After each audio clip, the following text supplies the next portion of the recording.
Hey guys, welcome back to Wilderstead. Let's see what we got growing on. How about we start in the greenhouse?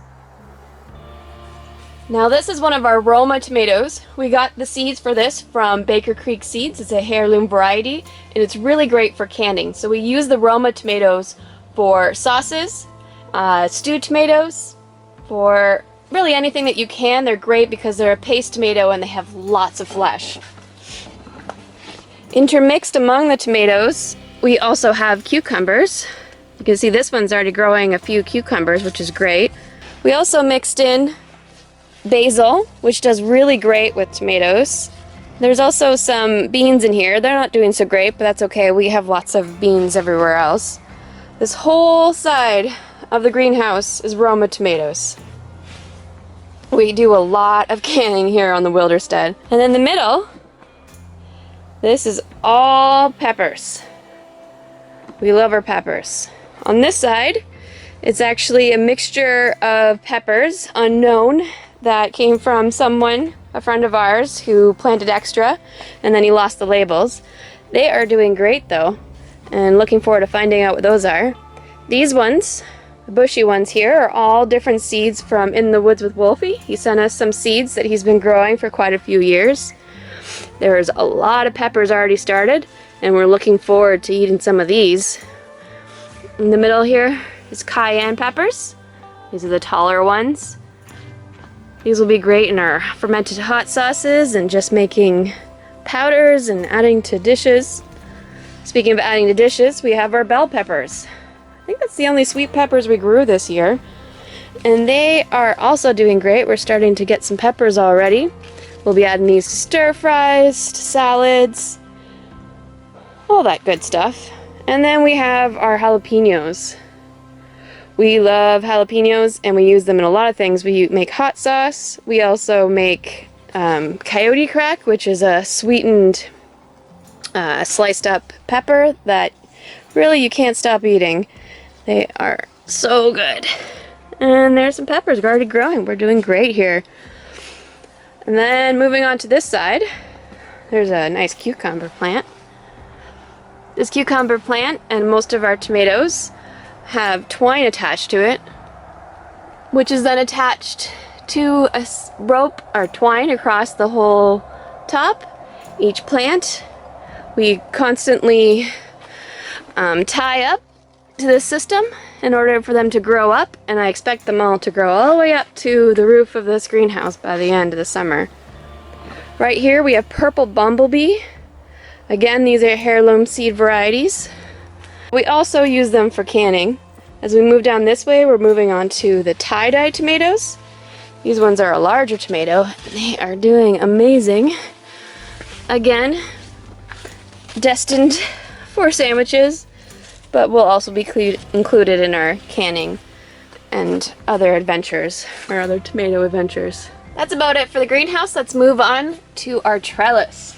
Now, this one I'm really excited about. We used leftover wire, hardware cloth, I guess, from the goat fencing. We used live trees that we cut down, which some of them are still growing because they're touching the ground, which is pretty awesome. For these ones will be used for all these cucumbers and pole beans.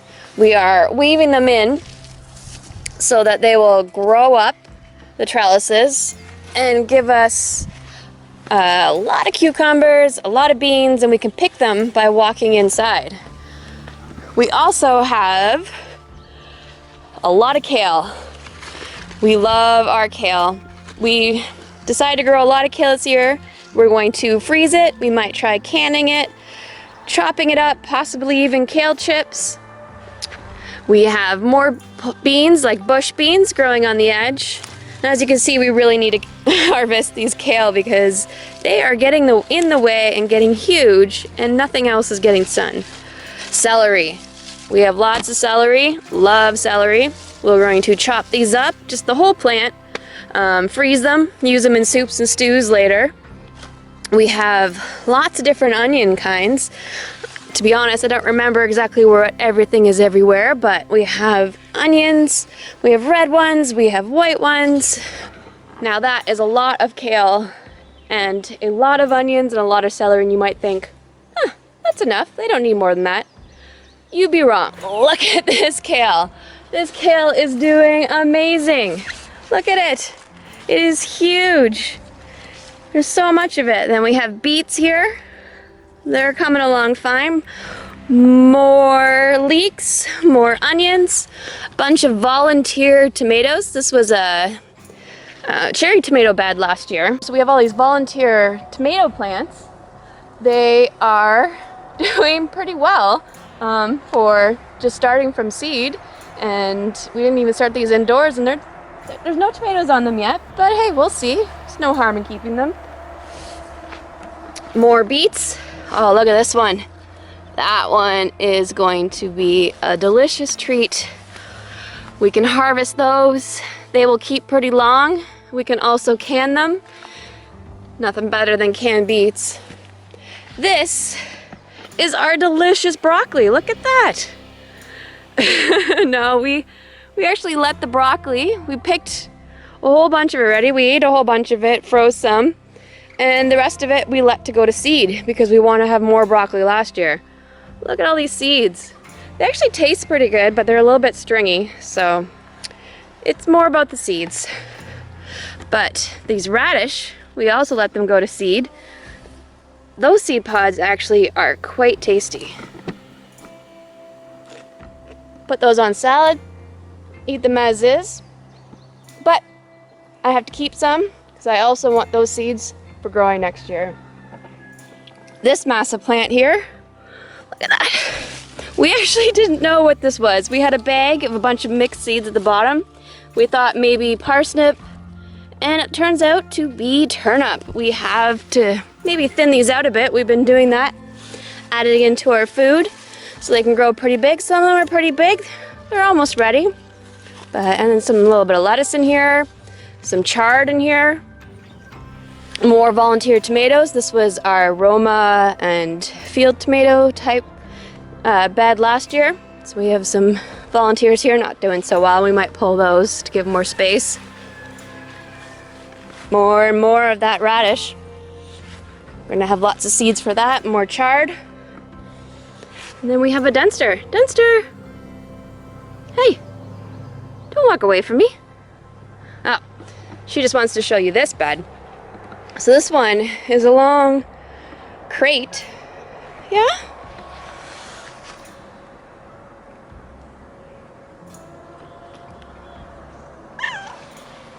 This bed, we were lucky. We got a whole crate, this whole size of bed. So we just pulled it over, filled it up with soil, rocks and wood. I'm pretty sure we already told you about that. But we have tomato plants growing in here. Cucumbers, we started these later, so they're a little bit smaller, and some beans. Tomatoes, we already have a bunch growing on it, which is great. But you can see the difference between the tomato plants outside and the tomato plants inside. Quite a difference down here. We already got some flowers on that cucumber. We need so many cucumbers because we make dill pickles, we make bread and butter pickles, and we eat them with just about everything. We are quite pickle lovers. Peanuts. So they're still quite small. A bunch of them didn't come up, but we have a few that have. They do this weird little like spread your arms out laying down thing when the sun goes down. But they're coming along. They were a little bit frost damage. Middle of June, frost. Yeah, that's what we have to deal with here. That's one nice thing about having that hoop house, because none of those plants were frost damaged. More peanuts, some weeds. Been afraid to weed this one because I don't know if what's coming up is just late blooms of the peanuts or whatever. So that's all 3 beds. We have 3 beds of those. You might think we have enough beans, so we're done there. But no, we definitely needed orca beans. No, I'm not talking about our goats, orc and beans. I'm talking about orca beans. They are black and white beans that you dry, and we'll use them in things like chili and, well, whatever you use beans for. They got a little bit of frost damage as well, but they're recovering. They're doing well. Those are black turtle beans over there. And in the center, the only carrots that we got to sprout.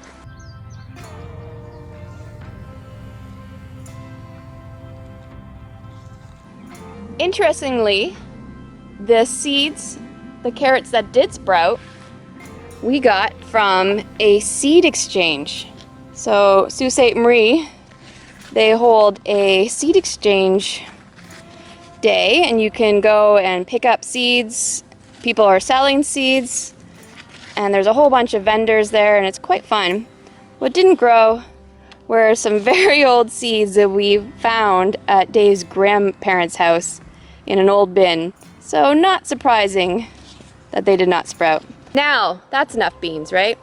Nope. More beans. So we had originally planted soybeans here and they never came up. So we planted some more of our bush beans. We have dill growing in the center here. They're doing pretty well.